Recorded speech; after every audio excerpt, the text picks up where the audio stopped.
In this video, I will briefly report on the situation in Ukraine in the Kherson Oblast, since my family-in-law is from this region. They are from a village nearby Kalanchak. And so my wife and I have been following the news today, especially with the Russian invasion of Ukraine, also in the south from Crimea. There was a border crossing in the morning, somewhere near, one of those two borders. It's probably been this one, since a military convoy was spotted along this road, and there's been a lot of destruction. And in this video, I will show what has been going on today, even since last night, basically. Russian forces were seen crossing the border near Kalanchak. Many tanks, military vehicles were seen driving along this checkpoint. There were some incidents before that.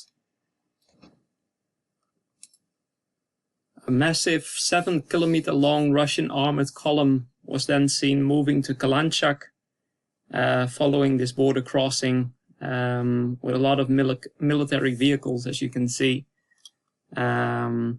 And it was only a matter of time before also a lot of fighting broke loose, of course, in this region. And a lot of damage has been done, as we shall see. Dozens of Ukrainian casualties have been reported, but when you look at this footage, you can see that a whole military convoy along this road to Kherson from Kalanchak has been destroyed. I've seen other footage as well along this same road with many more vehicles being destroyed, and it means that there's a much higher casualty than has been reported so far.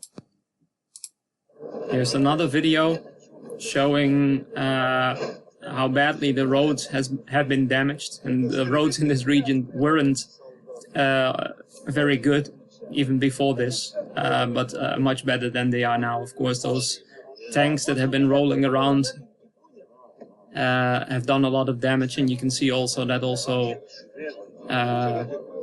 the Air Force of the Russians has done a lot of damage to military convoy of the Ukrainian army.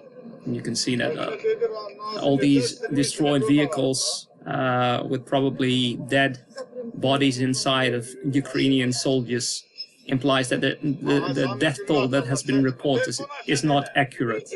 As I said earlier in the video, this is all along the road between Kalanchak and Kherson, and I will now show some videos of the fighting that has been going on around the Kherson bridge. My family-in-law tried to flee today from the Kalanchak region to the west, but they were stopped by Russian soldiers at the Kherson bridge.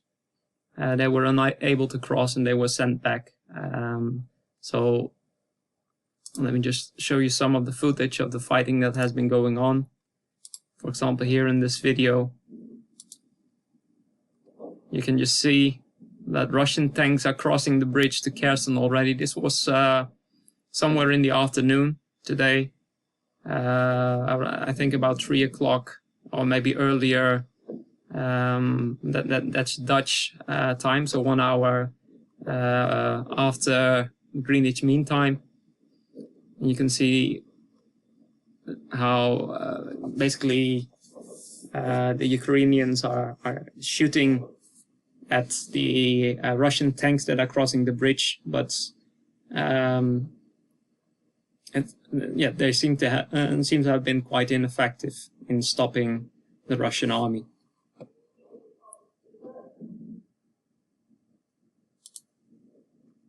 Here's another video.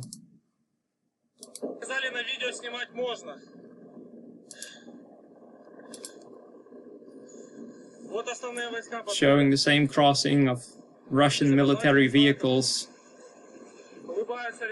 across this same bridge.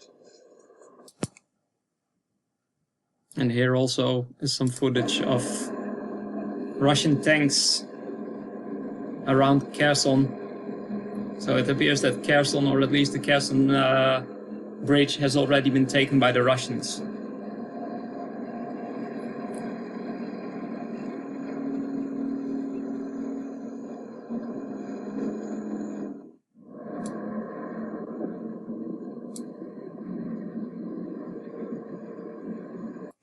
Russian forces are also reported to have taken Nova Kakhovka. And there's a video here that shows how Russian military vehicles were moving through the region, apparently without a shot fired. At least that's what's reported in this video. I'm not sure whether that is accurate when I look at the damage that was being done along the road between Kalanchak and Kherson. What this basically means is that at least this whole region from Kherson to the border has already been taken by the Russians and is under their control. And of course, fighting has been going on in other regions as well as in cities like Odessa and Mykolaiv, as well as in, of course, in the east, in the Donbas region. And a lot of fighting has been reported near Kiev. This video is just addressing the situation in the Kherson Oblast. And of course, the information that I have is limited. But since my family-in-law is from this region, we have been in contact with them all day. And the situation has been very difficult, even since the early morning.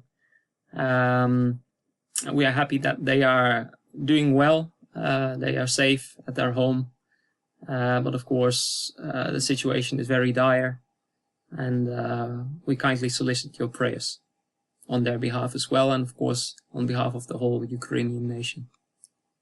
Thank you.